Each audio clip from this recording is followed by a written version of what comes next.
I watched Dune at the theaters last year, and when I walked out, someone asked me what the music was like, and I just stood there. I'd spent nearly 3 hours inside one of the most visually stunning films I'd ever seen, but when they asked me about the music, I couldn't give an answer, I couldn't hum anything. All I could say was, it was intense. It bothered me a lot. So I tried an experiment. I thought back to every film I'd seen the last 5 years to see if I could remember what they sounded like. Tenet? Nothing. Black Widow? Nothing. Eternals? Nothing. Doctor Strange? Nothing. Then I went back further. Star Wars. Perfect. Indiana Jones? Fantastic. Jaws? Spectacular. Didn't even have to think about him. So what happened? How did we go from music that passes through decades to music that can't survive the car ride home from the cinema? I went looking for the answer, and what I found made me genuinely angry. What did we lose? But to find the answer, you first have to understand what was actually being built. John Williams did something crazy for Star Wars. He wrote a second script underneath the first one. There's a technique called leitmotif. It goes back to Richard Wagner in the 19th century. The idea was simple. You assign a specific musical theme to a character, a place, or an idea. Every time that theme appears in the score, it's saying something the dialogue isn't saying out loud. That's why you can tell when someone on the train is watching Star Wars on full volume. Williams took that technique and applied it to Hollywood at a scale nobody had attempted before. Darth Vader's Imperial March doesn't just sound threatening. It tells you he's coming before the camera even shows him. The moment those horns hit, every person in that cinema tenses up. Williams knew exactly what he was doing when he did that. The Force theme does something even more extraordinary. It narrates Luke Skywalker's entire emotional journey without a single line of dialogue. When it plays quietly under a scene of Luke staring at the twin suns of Tatooine, you don't need anyone to tell you what he's feeling. The music already does that. Williams was writing feelings the script couldn't quite reach. And audiences were reading both scripts simultaneously without knowing it. The thing most people don't realize about those films, the reason they felt so complete, was the fact that the film was doing half of the storytelling.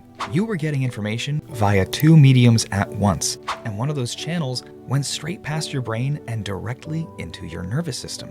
Williams did this across Star Wars, Indiana Jones, Jaws, Schindler's List, E.T., Home Alone, dozens of films over decades. There's no way I'll hum the Star Wars tune and you won't be able to tell me it's Star Wars. Williams is still one of the most recognizable film composers alive. Imagine still being revered at 93 years old. We've got to give it to him. That era was extraordinary. But then, unexpectedly, something changed everything. If you're like me, you probably didn't have critical thinking skills when Inception came out in 2010. But then I'm better than you guys because I rewatched it twice when I got older. And when I tell you what I noticed, you won't see that movie the same way. The sound in Inception rewire the entire industry. Why? Well, you know the sound. You've heard it in what feels like every single blockbuster trailer released in the last 15 years. That low, enormous, metallic groan. That's called a Brahm. And you will be shocked to find out Hans Zimmer created it completely by accident. In a 2013 interview with Vulture, Zimmer described how he made it. He put a piano in the middle of a church, placed a book on the sustain pedal so all the strings were open and resonating. Then he had brass players play directly into the piano from close range. The brass vibrations caused the piano strings to vibrate in response. Then he added electronic processing on top. That's it.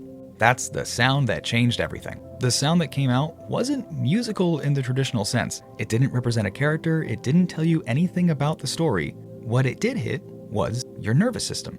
Zimmer himself later said he found it horrible that he'd accidentally created what he called a musical blueprint for all action movies. And he was right to be horrified because within a few years, that sound was everywhere. Every trailer, every blockbuster, every streaming original that wanted to feel cinematic, the Brahm became the default signal for this is serious and you should feel something. But here's what nobody talks about. Brahm worked in Inception because Zimmer built it around something mathematically brilliant. The entire score is structured around Edith Piaf's Non je ne regrette rien, slowed down to fractions of its original tempo. Every musical idea in the film is a subdivision or multiplication of that song's rhythm. The Brahm was part of a system. When everyone else copied the sound without copying the system, they got the sensation without the structure, the feeling without the meaning. And that distinction is what broke everything downstream. You'll be shocked to know how far the damage went. Nobody meant for it to happen that way. I want you to do something for me. Name one memorable theme from any Marvel film. Take your time. If your first thought wasn't the Avengers theme, then congrats, you're special. But beyond that, 25 years of films, dozens of composers, hundreds of hours of music, and the only tune people can hum is the Avengers Assemble theme. And it's not because the composers working on those films aren't talented. A lot of them are quite brilliant. I mean, take a look at my man Alan Silvestri. It's a structural issue. Here's how it works. When a director cuts their film together, they need music to work with during editing. So they use what's called a temp track. They pull music from existing films and drop it into their cut as a placeholder. The idea is that a composer will later come in and replace it with something original. Except that's not always what happens. Directors spend months editing to their temp track, hundreds of screenings, same music every time. They fall in love with it. The temp track stops being a placeholder. It becomes the emotional reality of the film for them. So when a composer finally delivers something original, the director sits back and says, "It's good, but can you make it sound more like what we had?" Danny Elfman has publicly called temp tracks the bane of my existence. A.R. Rahman has said that the bigger the Hollywood film, the more prescriptive the temp score is and the less creative freedom a composer gets. So, what do you get when a composer is handed a temp track full of Zimmer-influenced atmospheric sound design and asked to write something similar? You get more atmospheric sound design. You get music that does its job in the room and disappears when the lights come up. The goal stopped being write something that tells the story. The goal became write something that doesn't distract from what's already working. Music became wallpaper. And the worst part is nobody in those rooms even noticed it happening. The Brahm and the swelling textures work. The audiences come back. So why take the risk of doing something different? Stanley Kubrick felt this same pull decades before Marvel existed. He used classical pieces as temp tracks for 2001: A Space Odyssey. When composer Alex North delivered an original score, Kubrick kept the classical recordings instead. North didn't find out until he attended the premiere. That was one director making one artistic choice. What's happened in modern Hollywood is the same instinct industrialized across an entire system. Before I go any further, I want to be honest about something. Some of this is right for the film it's in. Dune isn't hummable. I know we already tried to at the beginning of this video, but here's something I didn't tell you. It's not hummable on purpose. Zimmer and Villeneuve sat down before a single note was written and agreed that Arrakis needed to feel genuinely alien. Not alien in the science fiction shorthand way, with cold electronics and synthetic drones, actually unknowable. Like a place that existed before human language had words for it. So Zimmer invented instruments that didn't exist. Hello, I'm Hans Zimmer, and today we'll be breaking down how we created the score for Dune Part 2. He used ancient pre-biblical instrumentation alongside electronics he described as sounds not of humanity. He spent more than a year working exclusively with female vocalists because he and Villeneuve agreed that women drive the story of Dune. You won't even believe he turned down Christopher Nolan's Tenet to do this. Turned down the Nolan because he'd loved the book since he was a teenager.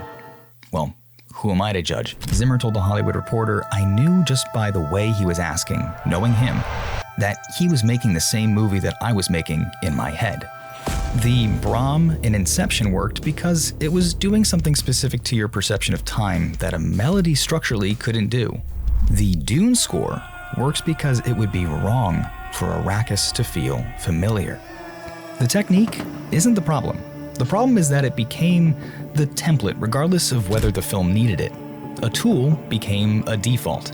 And when a tool becomes a default, nobody questions anymore. Craft stops being craft and it becomes output. I sat with that for a while after I figured it out. Because knowing why something happened is different from understanding what it cost. Let me tell you about a specific moment. A few years ago, I was in a supermarket, completely ordinary afternoon, and then a piece of music came through the speakers that stopped me in the middle of an aisle. It was the theme from Schindler's List.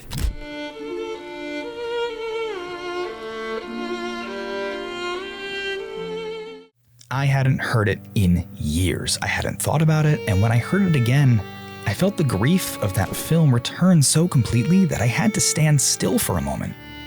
That is what melody does that sound design alone can't replicate. It creates what I'd call a retrieval mechanism for emotion. Williams wrote a theme so precisely connected to what you felt watching the film that hearing it anywhere, years later, in any context, pulls you directly back to that experience.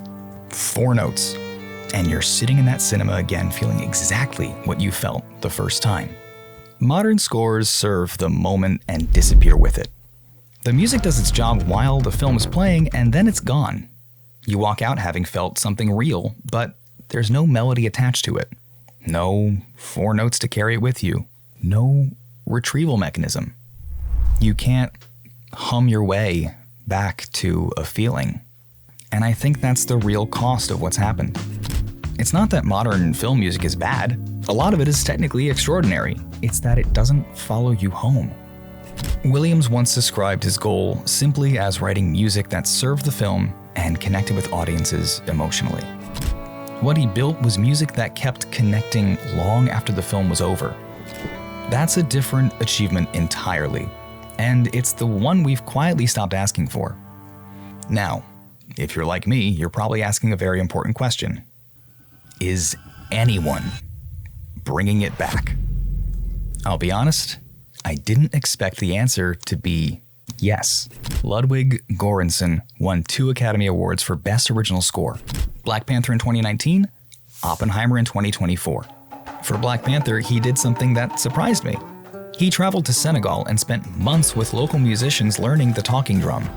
He completely rebuilt how he thought about writing for orchestra. He told Awards Daily, normally when I write for orchestras, I write for melodies and counter melodies. African music is based on counter rhythms. I had to reconfigure everything I knew. For Oppenheimer, he spent a full day doing experimental work with his wife Serena, who happens to be a violinist. Very on brand for one of the big composers to be married to a violinist.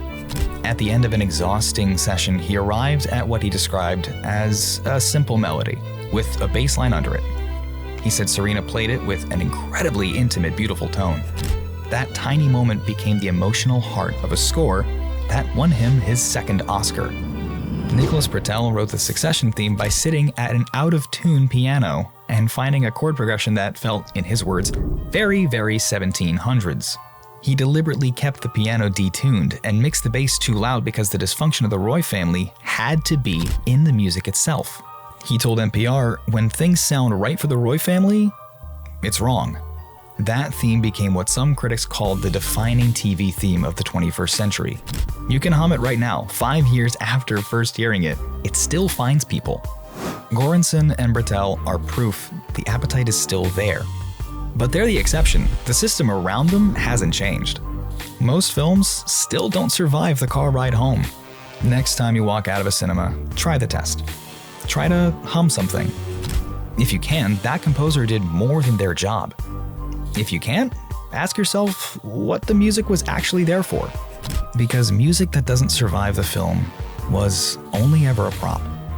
I've been looking into films and related stuff lately. If this made you hear films differently, there's something else worth thinking about that almost nobody has noticed yet.